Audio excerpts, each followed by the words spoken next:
பொள்ளாச்சியில் வீத லீடர்ஸ் அமைப்பின் முதல் மாநாடு தொடங்க உள்ளது. இது குறித்த கூடுதல் தகவல்களை தருகிறார் செய்தியாளர் ராஜகுமரன். விரிவான விவரங்களை பதிவு பண்ணுங்க.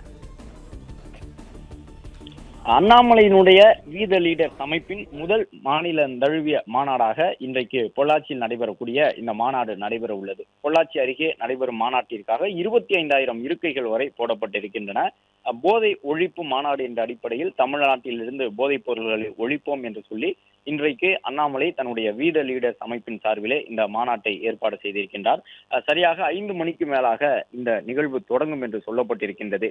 பாஜகவில் இருந்து விலகிய பிறகு தனித்த அரசியல் இயக்கமாக வீத லீடர்ஸ் அமைப்பை அண்ணாமலை உருவாக்கி இருக்கின்றார். இதுவரை ஏறக்குறைய ஒரு 20 லட்சம் பேர் அண்ணாமலையினுடைய வீத லீடர்ஸ் அமைப்பில் தங்களை உறுப்பினர்களாக இணைத்துக் கொண்டிருக்கின்றார்கள்.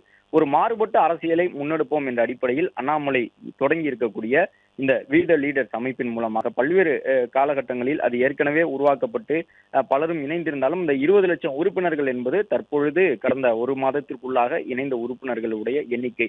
எனவே இந்த வீத லீடர்ஸ் அமைப்பினுடைய செயல்பாடு எவ்வாறு இருக்கும், அடுத்தடுத்து வரப்போகின்ற இடைத்தேர்தல்கள், சட்டமன்ற தேர்தல், நாடாளுமன்ற தேர்தல் உள்ளிட்டவை குறித்த அண்ணாமலையினுடைய நிலைப்பாடு என்ன, இந்த கட்சியினுடைய கட்டமைப்பு எவ்வாறு இருக்கும், தற்பொழுது அரசியல் இயக்கமாக இருக்கின்றது, விரைவில் ஒரு கட்சியாக அது உருவாக போகின்றது, கட்சியாக உருவாகும் பொழுது அவர்களுடைய கட்டமைப்பு என்னவாக இருக்கும் என்பதையெல்லாம் எடுத்து கூறும் வகையிலே இன்றைய மாநாடு இருக்கும் என்ற எதிர்பார்ப்பு அண்ணாமலையின் ஆதரவாளர்களிடம் இருக்கின்றது.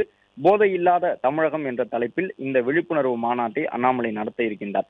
பொள்ளாச்சியில் இன்றைக்கு முதல் மாநாடு நடைபெற்று முடிந்த பிறகு மேலும் பல்வேறு இடங்களிலும் மாநாடு நடைபெற இருக்கின்றது. தமிழ்நாட்டினுடைய பல முக்கிய நகரங்களிலே போதையில்லா தமிழ்நாடு என்ற அடிப்படையில் இந்த கூட்டத்தை நடத்த இருக்கின்றார்கள். இதற்காக 25,000க்கும் மேற்பட்டவர்கள் வருவார்கள் என்ற அடிப்படையிலே இங்கு கூடாரம் அமைக்கப்பட்டிருக்கின்றது. அண்ணாமலை 5 மணிக்கு மேலாக நிகழ்ச்சி நடைபெறக்கூடிய இடத்திற்கு வருவார் என்று எதிர்பார்க்கப்படுகின்றது. அண்ணாமலை பேசும் பொழுது அவருடைய அரசியல் நிலைப்பாடு என்ன என்பது தெரிய வரும்.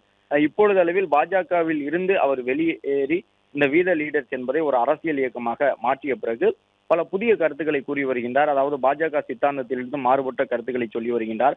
தமிழ்நாட்டு அரசியலிலே ஒரு மிகப்பெரிய மாற்றம் உருவாகி தாவேக ஆட்சிக்கு வந்திருக்கின்றது என்பதையெல்லாம் ஏற்றுக்கொண்டிருக்கக்கூடிய அண்ணாமலை தமிழக வெற்றி கழக அரசு சிறப்பாக செயல்படுவதாகவும், குறிப்பாக லஞ்சம், ஊழல் உள்ளிட்ட விஷயங்களில் அவற்றை கட்டுப்படுத்துவதில் இந்த அரசு சிறப்பாக திகழ்வதாக சொல்லி வருகின்றார். அதே நேரம் அரசு எவ்வாறு ஒரு சில விஷயங்களில் தங்களுடைய கண்ணோட்டத்தை மாற்றிக்கொள்ள வேண்டும், போதைப் பொருள் ஒழிப்பு உள்ளிட்டவற்றில் எல்லாம் எவ்வாறு தீவிரம் காட்ட வேண்டும் என்பது தொடர்பாகவும் அண்ணாமலை அரசுக்கு தங்களுடைய விமர்சனங்களை, குற்றச்சாட்டுகளையும் முன்வைத்து வருகின்றார். இந்த நிலையில்தான் இன்றைக்கு நடைபெறக்கூடிய இந்த போதையில்லா தமிழகம் என்ற நிகழ்வில் அண்ணாமலையினுடைய கருத்துக்கள் என்னவாக இருக்க போகின்றன, இதற்கு அடுத்தடுத்த கட்டமாக அவர் நடத்த போகின்ற கூட்டங்களுக்கு முன்னோடி கூட்டமாக இன்றைய மாநாடு பொள்ளாச்சியில் நடைபெற இருக்கின்றது. எனவே இந்த பொள்ளாச்சி மாநாட்டிலே அண்ணாமலை செய்ய போகின்ற பிரகடனம் என்ன என்ற ஒரு எதிர்பார்ப்பு தமிழக அரசியலில் எழுந்திருக்கக்கூடிய நிலையில் 25,000க்கும் மேற்பட்டவர்கள் பங்கேற்கக்கூடிய வகையில் நிகழ்ச்சிக்கான ஏற்பாடுகள் செய்திருக்கின்றார்கள்.